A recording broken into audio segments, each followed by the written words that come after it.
जीत की तैयारियों में जुटी। चुनाव में मदरसे के शिक्षकों का मांगेगा सहयोग। समर्थन मांगने में पार्टी नहीं करेगा कोई परहेज। पार्टी का मानना, मोदी योगी सरकार ने काम किया, बिना भेदभाव के योजनाओं का सभी को लाभ मिला। लाभान्वित होने वालों में बड़ी संख्या में अल्पसंख्यक भी हैं। ऐसे में उनसे चुनाव में सहयोग और समर्थन मांगा जाएगा। सीबीएसई बोर्ड के शिक्षक भी इस बार चुनाव में करेंगे मतदान। भारतीय जनता पार्टी की नजर सीबीएसई के वोटरों पर भी है। इस बार मदरसों के शिक्षकों से भी भारतीय जनता पार्टी सहयोग मांगेगी। एमएलसी स्नातक एमएलसी चुनाव के लिए इस बार भारतीय जनता पार्टी मदरसों के शिक्षकों से वोट मांगने में कोई परहेज नहीं करेगी। उनका मानना है कि मोदी योगी सरकार ने काम किया है।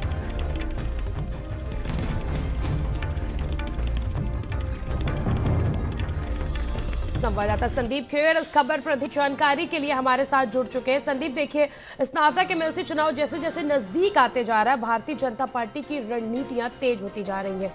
ऐसे में अब देखिए किस प्रकार से भारतीय जनता पार्टी जो मदरसे के शिक्षक हैं उनसे सहयोग मांगेगी। बिल्कुल, देखिए त्रिशला एमएलसी चुनाव के लिए भारतीय जनता पार्टी लगातार युद्ध स्तर पर अपनी तैयारी कर रही है। 30 जनवरी को इसको लेकर मतदान होना है। 3 स्नातक सीटें हैं, 2 शिक्षक सीटें हैं। उसी के साथ देखिए भारतीय जनता पार्टी ने 3 सीटों पर अपने प्रत्याशियों को एक बार फिर से पुनः कह सकते हैं कि उन पर दांव लगाया। लेकिन अब भारतीय जनता पार्टी जो प्रधानमंत्री नरेंद्र मोदी की कल्याणकारी योजनाएं, उसी के साथ साथ मुख्यमंत्री योगी आदित्यनाथ की जो योजनाएं रही हैं, अब कहीं ना कहीं से देखिए उनको भुनाने का एक जो बड़ा प्रयास है। क्योंकि देखिए एमएलसी चुनाव में जिस तरीके से शिक्षकों की एक बड़ी भूमिका होती है और जो मदरसे के शिक्षक हैं, यानी भारतीय जनता पार्टी अब मदरसों तक भी पहुंच रही है। इसलिए क्योंकि भारतीय जनता पार्टी की जो तमाम नीतियां हैं, जो तमाम योजनाएं हैं, उन्होंने सभी वर्ग, सभी धर्म, सभी समुदाय को एक बराबर लाभ पहुंचाया है। कभी भी मुख्यमंत्री योगी आदित्यनाथ ने किसी योजना को खाली एक वर्ग के लिए कह सकते हैं सीमित नहीं किया था। सभी वर्गों तक उन्होंने तमाम तरीके की सुविधाएं उपलब्ध कराई हैं, वो चाहे फ्री राशन की व्यवस्था हो या फिर तमाम अन्य जो भी सरकार की योजनाएं रहती हैं। तो अब भारतीय जनता पार्टी चाहती है कि मदरसे के जो शिक्षक हैं वो भी भारतीय जनता पार्टी को वोट करें और भारी मतों से जीत बनाए। और उसी के साथ साथ देखिए इनका जो फुलपुर प्लान है वो ये है कि सीबीएसई के शिक्षक भी इस बार वोट कर सकेंगे। और भारतीय जनता पार्टी की शिक्षक गठ को लेकर कहीं ना कहीं से नजर है। क्योंकि 3 सीटों पर तो देखिए भारतीय जनता पार्टी की जीत पहले ही थी।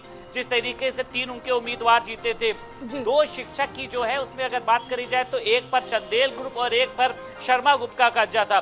तो भारतीय जनता पार्टी चाहती है कि उन दोनों सीटों पर भी भारतीय जनता पार्टी भारी मतों से जीत हासिल कर सके।